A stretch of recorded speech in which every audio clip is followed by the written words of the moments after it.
Stasiun Rangkas Bitung adalah stasiun kereta api kelas besar tipe A yang terletak di Kelurahan Muara Ciujung Timur, Kecamatan Rangkas Bitung, Kabupaten Lebak. Stasiun Rangkas Bitung awalnya dibangun pada tahun 1896 sampai 1900, merupakan salah satu stasiun tertua di Indonesia. Stasiun ini berfungsi sebagai tempat pemberhentian kereta dan juga merupakan pusat ekonomi di Banten. Sebagai tempat pemberhentian kereta, Stasiun Rangkas Bitung digunakan untuk naik turun penumpang dan barang. Sejak tahun 1896, Staatspoorwegen di bawah pemerintahan Staatspoorwegen in Nederland-Indië membangun jalur kereta api dari Batavia menuju Rangkas Bitung, Cilegon, Anyer Kidul dengan panjang keseluruhan 155 km yang pengoperasiannya dibuka pada 20 Desember tahun 1900. Titik ujung jalur kereta api ini terletak di Anyer dan tentunya tidak bisa dipisahkan dengan Jalan Raya Pos yang merupakan mega proyek pada masa pemerintahan Willem Daendels yang saat itu menjabat sebagai Jenderal Hindia Belanda. Pada saat itu, dibangun juga mercusuar sebagai peninggalan Hindia Belanda. Ketika itu, Willem Daendels selaku Gubernur Jenderal Hindia Belanda menyuruh para warga untuk membuat jalur Anyer Panarukan.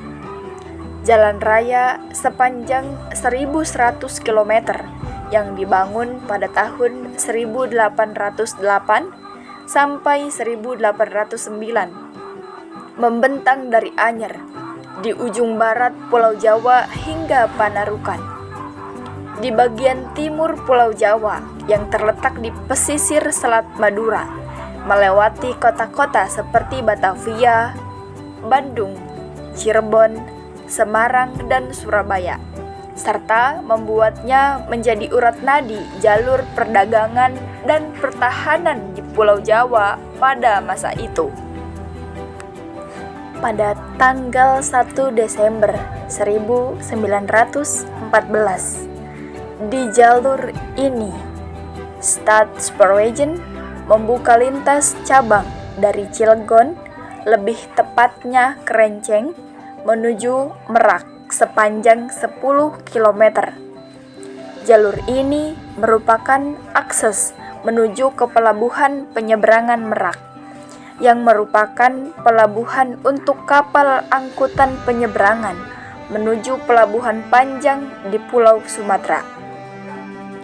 Adapun penuturan warga setempat yang tinggal di dekat bekas stasiun Anyer Kidul, jadwal perjalanan kereta api menjelang ditutup pada tahun 1981 hanya satu kali sehari dengan rangkaian kereta kayu terdiri dari 4 kereta. Selain sebagai angkutan penumpang, masyarakat juga memanfaatkan kereta api sebagai sarana pengangkutan hasil bumi seperti beras, kopi, dan pisang. Selain ditujukan untuk membuka keterpencilan daerah Banten, jalur Rangkas Bitung Labuan juga digunakan untuk pengangkutan hasil perikanan. Labuan merupakan pelabuhan perikanan, dan dari sini di pagi hari komoditas perikanan diangkut ke Batavia. Saat jalur Saketi-Bayah mulai dioperasikan, jalur ini dari Saketi menuju Rangkas Bitung juga digunakan untuk pengangkutan batu bara menuju pelabuhan Tanjung Priuk. Pada masa pendudukan militer Jepang pada kurun waktu 1942 sampai 1945, lebih diutamakan untuk mendukung kepentingan militer. beberapa jalur kereta api dibongkar untuk pembangunan jalur kereta api baru di tempat lain untuk kepentingan operasi militer Jepang. Jalur kereta api baru yang dibangun yaitu jalur Saketibaya, dan di Sumatera Barat, Riau, yaitu jalur Muaro Pekanbaru sepanjang 220 km. Kedua jalur tersebut digunakan untuk pengangkutan batu bara dari pertambangan batu bara menuju pelabuhan laut. Dalam stasiun ini terdapat sekitar 3 peron penumpang, 2 peron untuk kereta api KRL jalur Rangkas Bitung Tanah Abang, dan 1 peron untuk kereta api lokal jalur Rangkas Bitung Merak, serta 4 jalur aktif yang masih digunakan sampai saat ini.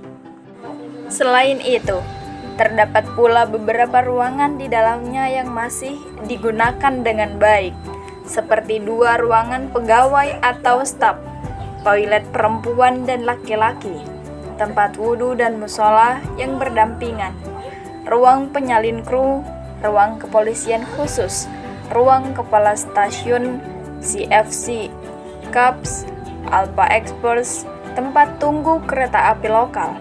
Terdapat kursi pijat yang menjadi salah satu fasilitas dari stasiun, dengan pintu keluar membentuk setengah lingkaran, dan terdapat 4 buah rotio ruang informasi.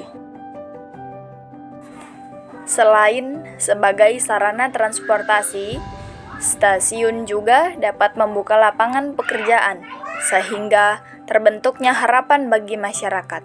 Selain itu juga, di area stasiun Rangkas Bitung terdapat pasar tradisional, sehingga pasar dan stasiun dapat membentuk perubahan sosial bagi masyarakat.